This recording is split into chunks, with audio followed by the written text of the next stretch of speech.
Alkisah, di sebuah bukit yang jauh dari kota di daerah Kalimantan, hiduplah seorang janda miskin dan seorang anak gadisnya. Anak gadis janda itu bernama Darmi. Rupanya sangat cantik jelita. Namun sayang, ia mempunyai perilaku yang amat buruk. Gadis itu amat pemalas, tak pernah membantu ibunya melakukan pekerjaan-pekerjaan rumah. Kerjanya hanya berdandan setiap hari. Segala permintaannya harus dituruti. Setiap kali ia meminta sesuatu kepada ibunya, harus segera dikabulkan tanpa memperdulikan keadaan ibunya yang miskin. Setiap hari harus membanting tulang mencari sesuap nasi. Matahari mulai memancarkan sinarnya. Sang ibu mulai bersiap-siap untuk berangkat ke sawah untuk bekerja. Ia tidak lupa mengajak Darmi untuk membantunya di sawah.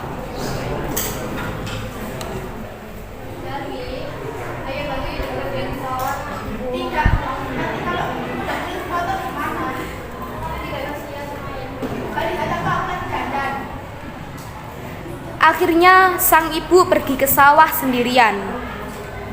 Seperti biasa, gadis itu mengurung dirinya di dalam kamarnya.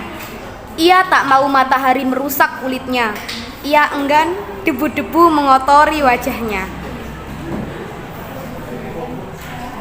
Ibu! Sang ibu tergesa-gesa menghampiri putrinya.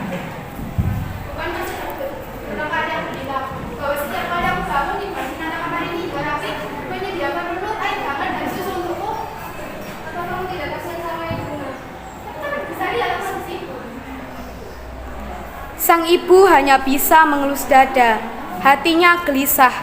Kesibukan mempercantik diri hanya itulah yang selalu dilakukan putrinya yang pemalas itu. Setelah ibu pulang dari sawah, Darmi langsung menghampirinya.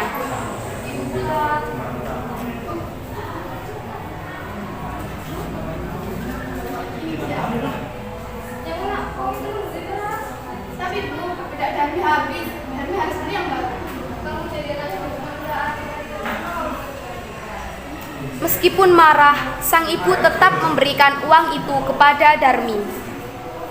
Ketika ibunya pulang dari bekerja, si Darmi meminta lagi uang upah yang diperoleh ibunya untuk membeli alat kecantikannya yang lain.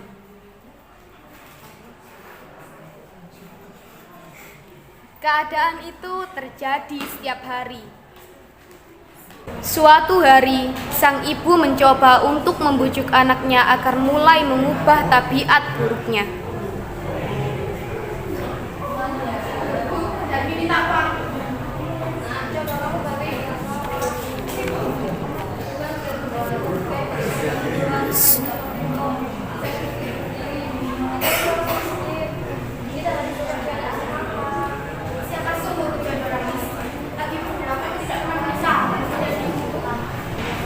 Ibu pun sedih mendengar ucapan yang terlontar dari mulut anaknya sendiri.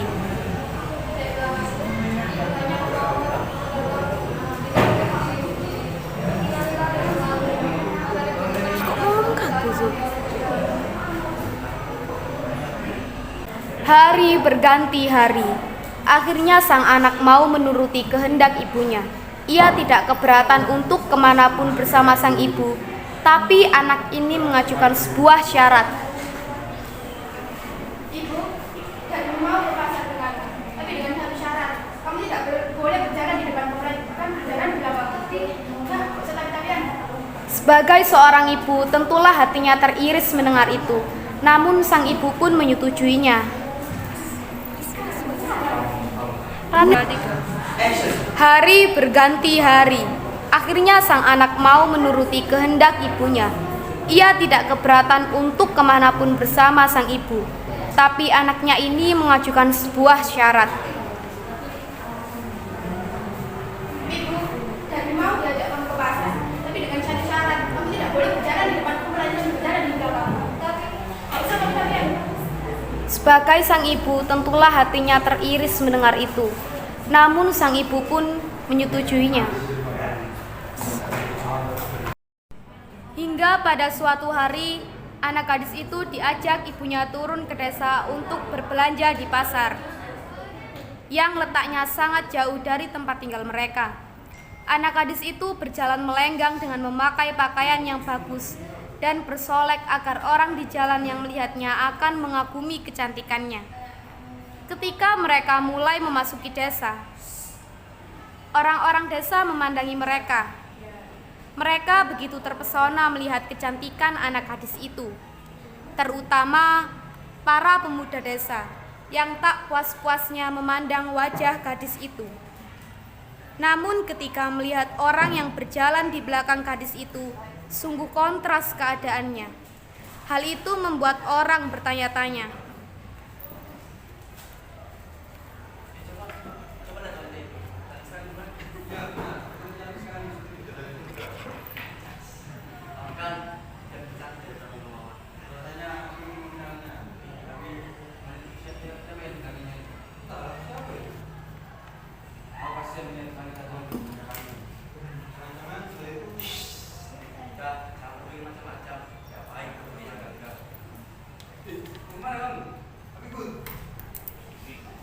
Di antara orang yang melihatnya itu, seorang pemuda mendekati dan bertanya kepada gadis itu.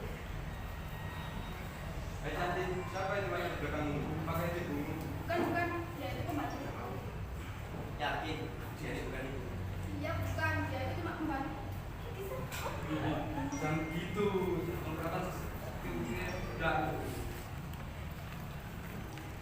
Alangkah terlukanya sang ibu mendengar itu. Hatinya menangis, dan ia benar-benar tak berdaya menahan sakitnya hatinya. Ia berbisik dan memohon kepada Tuhan. Akhirnya si ibu pun berdoa.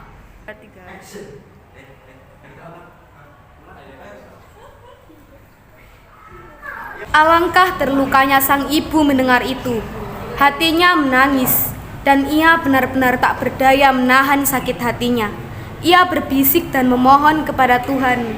Akhirnya si ibu pun berdoa.